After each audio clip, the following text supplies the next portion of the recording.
You're listening to PetLifeRadio.com. Today's episode of Paranormal Pets is brought to you by Audible.com.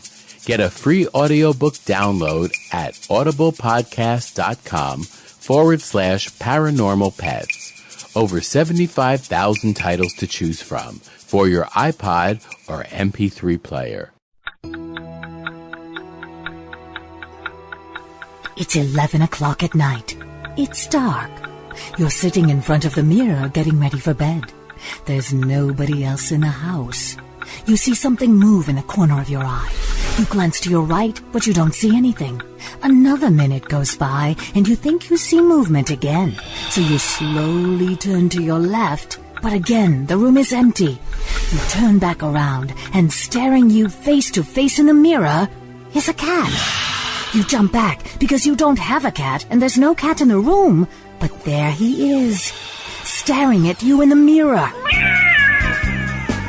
Welcome to Paranormal Pets, where you can always expect the unexpected. Each week we'll discuss all aspects of weird or spiritual animal encounters, ghosts, totems, psychic animals, animal souls, animal angels, and animals in religion, with a little cryptozoology thrown in. Now, step into the supernatural world of pets with your Paranormal Pets ghostly host, our ghost host. Hello and welcome to Pet Life Radio. This is Paranormal Pets and I am your host, Brandy Stark. I'm very excited for this episode because we actually have a really unique opportunity to speak with a paranormal investigator and talk about a webcam that has actually captured a ghost cat, among other images. And so we will be bringing Tom Watkins of Night Paranormal on the show in just a minute. But first, we're going to pause for these commercial messages.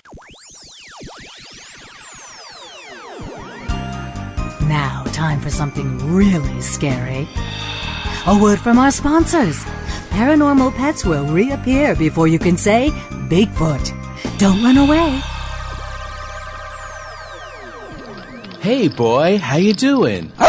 What am I doing? I'm creating your own life book. It's a website that's just for you. Remember that picture I took of you pulling off Lisa's bathing suit? Yeah, I know, me too. I'm putting that awesome picture on your life book page. We'll see what comments we get. And that great video we took of you standing on the table with your head inside the turkey? That's definitely going on there. No, it's easy. It only took me 2 minutes to set up your page. I chose a great theme, and I can connect with millions of other pet parents. I can also create a memorial life book. No, not for Grandma, but we can make one for Fluffy, remember her? And we can even put links to our favorite pet charity, and friends can make donations. People can create their own life book for their pets by going to petliferadio.livingyearspets.com, or they can sign up on the Pet Life Radio homepage. Where's Lisa? She's outside by the pool. Hey, come back here! Create your own life book for your pet. petliferadio.livingyearspets.com. Want to know what cats like to eat for breakfast? Mice Krispies, of course. Learn everything there is to know about cats on Catitude with your host, Tom Dock. Each week, we'll spotlight a cool cat breed, give up-to-date advice on cat health, and check out spiffy new cat products. So curl up on the couch every week for a perfectly enjoyable time on Catitude. Every week on demand, only on PetLifeRadio.com.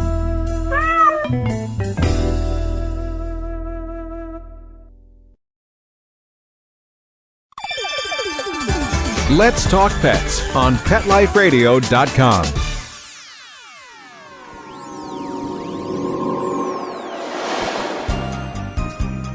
Did you hear that? Our commercials have mysteriously disappeared. Paranormal Pets is back with our haunted host, our ghost host. And welcome back. Tom, are you here? Yes. All right. Well, this is Tom Watkins from Night Paranormal, and as you said, you were elected to speak for the group. We're very excited to have you on today. What would you like to tell folks about yourself? Of of course, you already said I'm a paranormal investigator. We all got started in this roughly about 5 years ago. We moved into this home, and things started happening. And at first, we just brushed it off to an old house, and like the old timers say, the house is settling. But then we started having some really unique things happening, and it went on for a few years. And I started running a cam at night, recording video all night long. And then on my days off, I would spend my days off reviewing this video. And finally, I needed some days off, and we started our webcam on asylumcam.com, and we ran there for a short while. And we took the cam down for a short time, maybe a month or so, and then we started our own campsite. That way we could have anybody in the world help us to catch something instead of me having to review, 12 to 20 hours of video on my days off. I can understand that. I also do paranormal investigation, and what folks don't understand is how much you actually are going through after an investigation, or even with video or recordings or anything you do. It sounds like your site's been quite successful. Yeah, it's been pretty successful, but it can be improved in the future. Like, our cam only captures an image every 7 seconds. There's a lot of time in between there that you could miss something. I mean, we can walk from the downstairs to the upstairs through the cam and maybe only be capped once. So it would be better with full-time video. But as far as people capturing individual images, this is the best way so far. Excellent. Well, do you know who is haunting the location? Oh, we have lots of things haunting the location. Last time we checked, there were 17 here. But, oh, my goodness. As far as the cat that has been caught and witnessed and experienced, I have no idea where the cat came from. This was an old farm. It could have been a farm cat. It could have been the resident's pet cat. It hasn't been captured lately, but like I say, there's lots of time for it to slip through. Does it show up with any of the entities in particular, or is it always individual? Now, the one cap we did get that's posted on our forum, it's actually an animation of a set, like 3 or 4 different caps turned into an animation. There appears to be a woman in the background with her hair like up in a bun, like an old-time hairstyle. And do you know who she is? No idea. Okay. Well, it's interesting that you have 17 separate entities, though. And that includes the cat. Is that correct? No. I'm not sure. I didn't ask that specific question.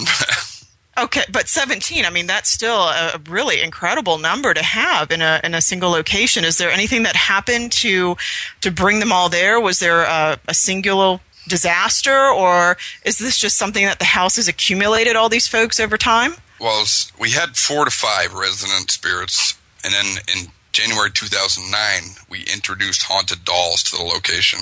Ah, that would do it. Okay, and what inspired you to do that? Basically boredom to start with. Okay. It was wintertime.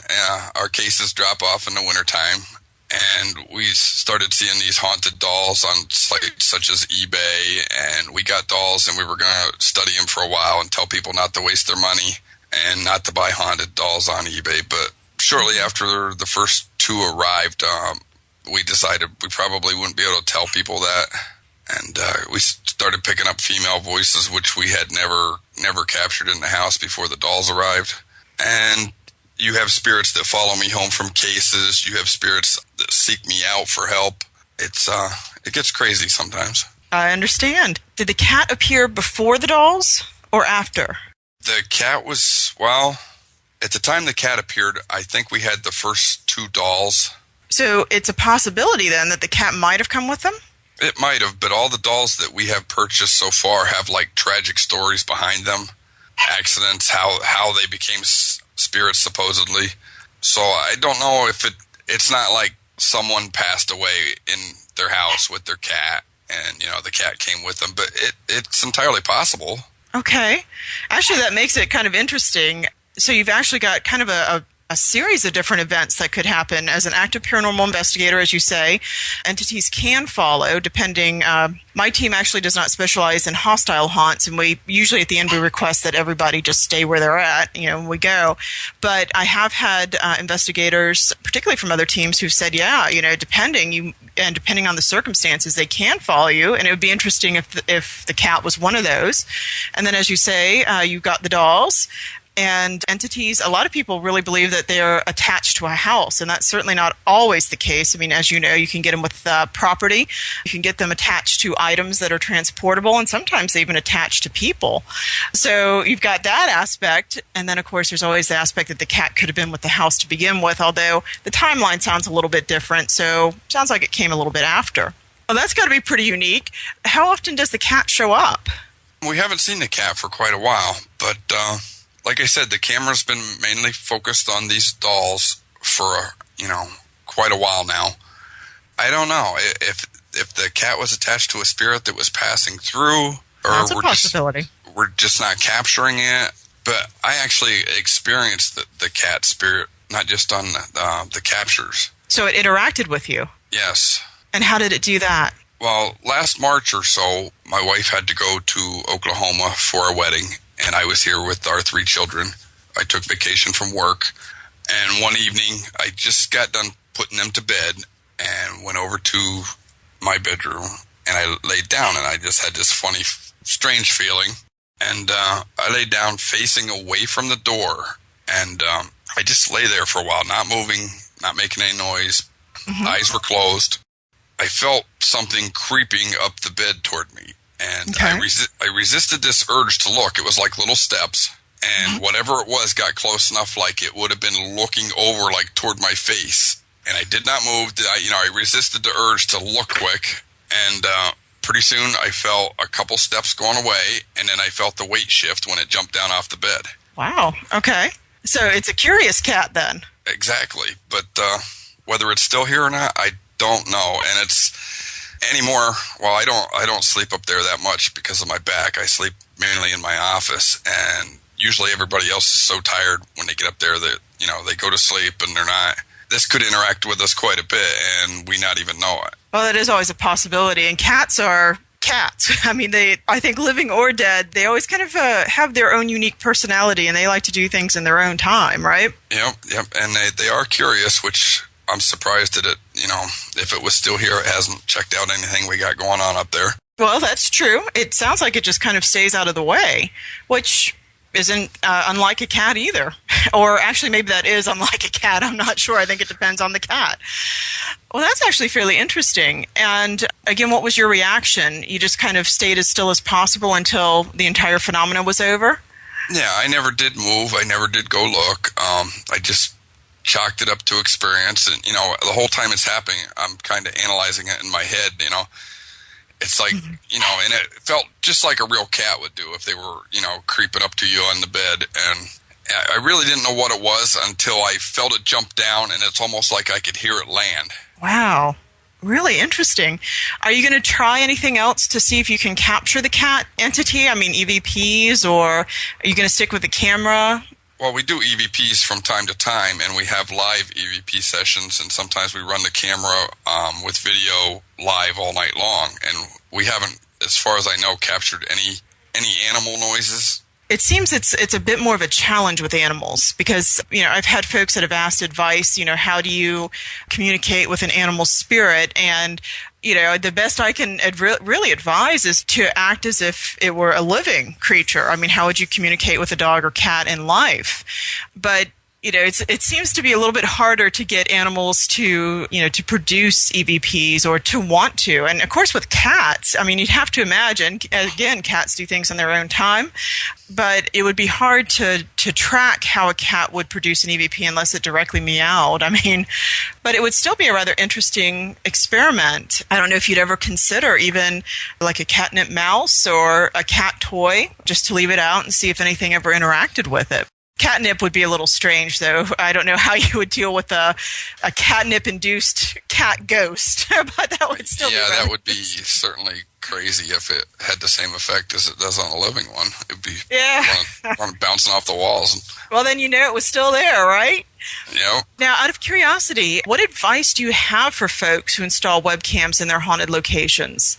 It's kind of something rather different. If somebody thinks they have a ghost or even an animal ghost, I think it's a great way to document because, as you've just noted, not only are you watching the camera, but you have multiple eyes watching it with you as well, and something that's documentable. And, of course, paranormal investigators investigation is still kind of in that pseudoscientific side of things.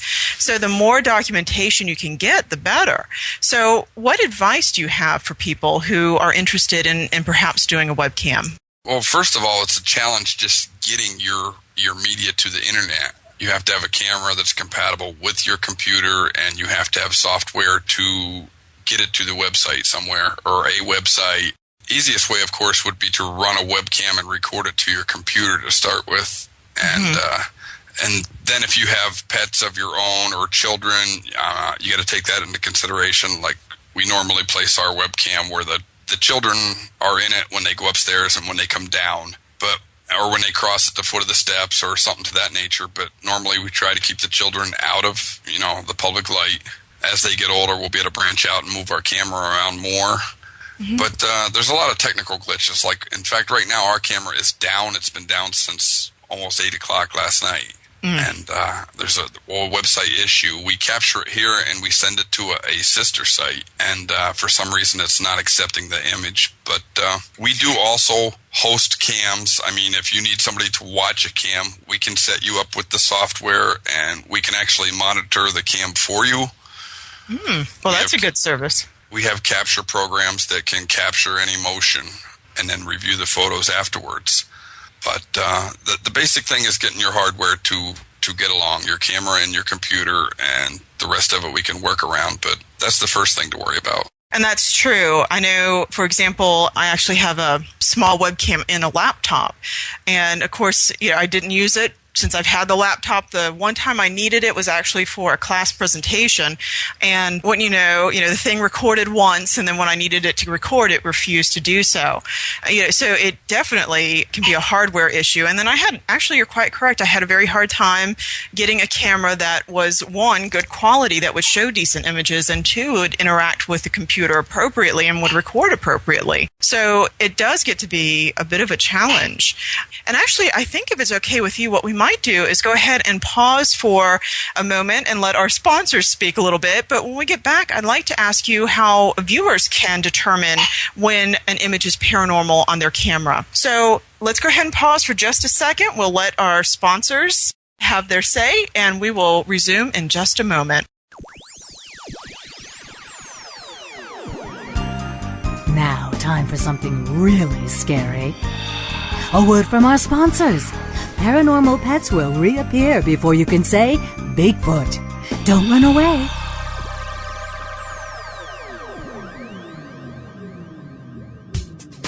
Hey, love to read, but just never seem to have enough time to sit in one place long enough? For all of us on-the-go people, Audible has the answer. Best-selling audiobooks for your iPod or MP3 player. For Pet Life Radio listeners, Audible is offering a free audiobook download with a free 14-day trial to give you a chance to check out their service. Choose from hundreds of today's bestsellers, including awesome pet books, such as Bad Dogs Have More Fun by Marley and Me author John Grogan, Love That Cat by Ingrid Newkirk, It's Okay to Miss the Bed on the First Jump, and Other Life Lessons I Learned from Dogs by Seinfeld's John O'Hurley, and many, many more.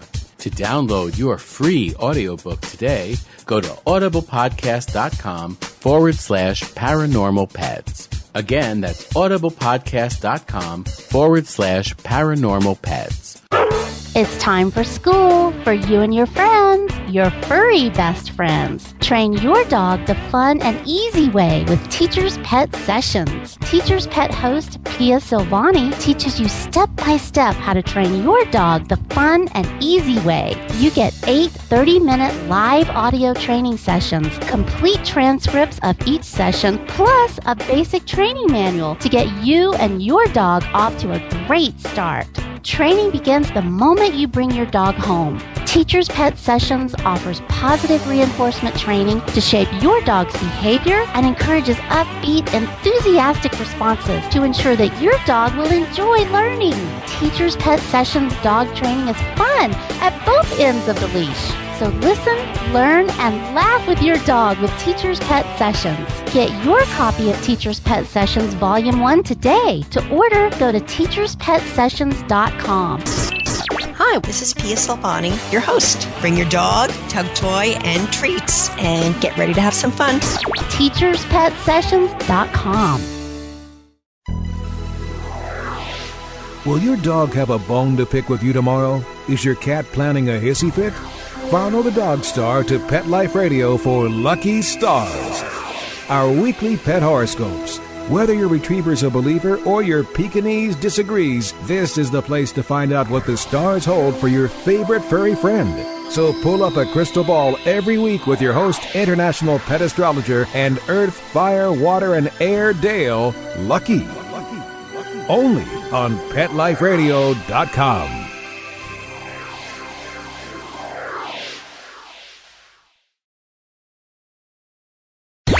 Let's talk pets. Let's talk pets On Pet Life Radio. Pet Life Radio. PetLifeRadio.com. Did you hear that?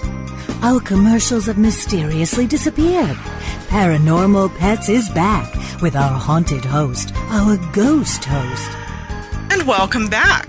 I'm fortunate today to have Tom Watkins from Night Paranormal, and we are discussing web cameras. He actually was able to capture a cat image, and it was sent to me, and it's actually a really interesting image. With your permission, I'd like to possibly either post the link or post the photo with this interview so that folks can also log in and take a look at that picture. But we were talking about installing web cameras, and I guess we had stopped kind of mid-question, but I'd like to find out how you advise viewers to determine if an image is paranormal when they're watching the camera. Sometimes it takes a combination of people looking at it. What we normally do is, I don't have a lot to do with our forum because of time and investigations, but Tracy will let me know when we have something on there that I need to check out, and I load it into my image editing programs, and I run it through a bunch of filters. I turn the picture inside and out. Plus, you got to kind of keep an idea of what was going on at your home at the time the image was captured. Sometimes we have to drag the kids over to the foot of the steps and compare their heights to apparition heights and stuff of that nature. But if you find an image, the first thing is to try it, and you don't know what it was, is try to recreate it. Try to find something that would have caused that image. If you can't find that, and then you need to actually look at the image itself, the first thing is turn it into a negative, invert the image, and that'll give you the best look at it first, and then you can start messing with the colors, the filters. If it passes all those tests, and then you might not have something paranormal, but you have something unexplained. I mean, we get very, very few images that we actually say, yep, that's paranormal. A lot of them are just labeled interesting, that we can't recreate it. You can't rule it either way. So it can't be recreated, but it's an anomaly. That's what we call them. Well, this is an anomalous image. So unfortunately, and those are sometimes the most, they're wonderful, but they're irritating, because you're like, oh, I think I really have something, but I just don't know for sure. Right. So you advise filters and examination, try to recreate it. If you can recreate it, you can usually rule it out. It's actually an excellent thing to do. So by the time you got to the cat image, you had done these things and determined that indeed it was a cat spirit that you captured. Right. At the time, we actually had, what happened is our original forum got hacked, and we were only able to retrieve a certain amount of the information. We used to have the individual captures that animation was made from, and now we don't. So we have to rely on just that animation. And we also had when the camera was hosted on asylumcam.com, we had other individual images that looked like, faint outlines of a cat, other places in that immediate area upstairs, but that's all we have left. That's the only proof that still exists. And actually, I empathize. I really understand where you're coming from, because we've had things on video, infrared video and things like that, and the tapes have gotten ruined, or actually one person kept the video and left. So unfortunately, what do you do with that? Unfortunately, sometimes, you only have the remnants, or, a group of people who will say, yes, I witnessed the video, and unfortunately, that can possibly be one of the things that you have to be prepared for, too. That's actually a really good thing to bring up, that with the webcam, with the internet can be a very sporadic thing. Now, out of curiosity, now I do get, again, folks who ask advice for dealing with animal spirits. So as a paranormal investigator, perhaps for other paranormal investigators, what do you advise when trying to investigate a location with an animal spirit? Well, we haven't had too many. We had one case we were contacted about, but it never came to be. I don't know what happened to the person. They haven't answered my emails. I don't know if they're still around but if you're setting up for an animal, you would have to, of course, set up your cameras some places where you think the animal would travel. You have to gear your trigger objects toward an animal, like you mentioned, a cat and a mouse or anything like that. Or, it might not be a cat. It could be a dog. I've heard of one place in New England where you can actually see the horses and cow spirits in the field. Oh, wow. That's actually pretty neat. And you'd have to, I guess, bring carrots and hay, I guess, for something like that. Interesting. Now, how can people see the images? If somebody wants to log in or listens to the show and wants to know more about your group and your webcam. Well, you can find us at nightparanormal.com. Right on the home page, there is, if you scroll down through the text that I have there is links to the camera. There is link to the forum. The forum, you can go in and view it anytime, but to post or to interact, you have to sign up and be approved. Okay. That's because of some people from China, but I understand, actually. And is this how people can also contact you? Yes. If you go to the website, there is a button that actually says contact. We have our phone numbers on there. The contact button on the contact page will open to an email, and there is also a contact form you can fill out if you want some kind of help or an investigation or... Excellent. What part of the United States are you in, just so listeners have an idea? We are in northeast Pennsylvania. We cover basically from southern New York to all through Pennsylvania. We do help people long distance, though. I've had EVPs and worked a couple different cases from all over the country. We will help anybody. We will look at your images. We will listen to your audio. If you just have questions, we can help you with your questions. If we don't know the answer, we have a good network, so we can put you in contact with the right people. Very good. Is there anything else that you want people to know about you or your team, or it's open to you? No, just check out our site. We don't have all the cases posted yet. We have several, probably half a dozen still in the works. Listen to our audio that we have from the past. If you have any questions or suggestions or anything, just contact us via the contact page. Excellent. And they can talk to you from there. Well, that is wonderful, and I want to thank you so much for being on the show and for actually sending us the image of the cat caught on video. It's actually a pretty neat image. I saw the cat very easily. I didn't see the woman as easily. I did see her, but the cat, you kind of see it's almost as if it's walking off, which I think is great. You see the tail. It's actually walking toward the camera. Oh, is it? Okay. Well, I see the tail and the kind of the part of the back. So yeah, it's the tail gives it away. The part, you can actually see it moving, and it's moving like a cat would move. Individual captures that we used to have, you could see the woman better, but when it was turned into the animation, that was kind of covered up in the background, or kind of lost in the translation, I guess. But that's all we have so far, and to date, that is my personal favorite capture that we have. Oh, excellent. Well, it really is a neat one. And this show usually gets a lot of course, animal lovers and paranormalists. So actually, I think the more proof we can document, particularly of animals in the afterlife, personally, I think the better it is for animals, because it actually shows that they have the consciousness to extend beyond just the physical world. I mean, it actually puts them a little bit closer to the human level. And, one of my personal goals with this show has always been to be an animal advocate. And, one way to do that is to say, these guys have some reasoning capacity, some cognitive abilities. I mean, it's not obviously human level, but it's certainly something to consider, and they're all individual, even your cat. So that's wonderful. Well, thank you so much. And as we conclude the show, always remember to support your local pet rescues, pug rescue or rodent rescue, as I'm doing both right now. If you have questions, feel free to check out Night Paranormal. They've been around for quite some time. If you're in the Florida area, you're more than welcome to check out the Spirits of St. Petersburg site at www.spiritsofstpetersburg.com. And again, we thank you for listening to the show and have a very haunting day.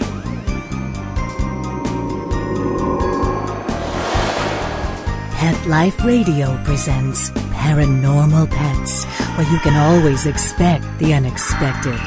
Each week we'll discuss all aspects of weird or spiritual animal encounters, ghosts, totems, psychic animals, animal souls, animal angels, and animals in religion, with a little cryptozoology thrown in.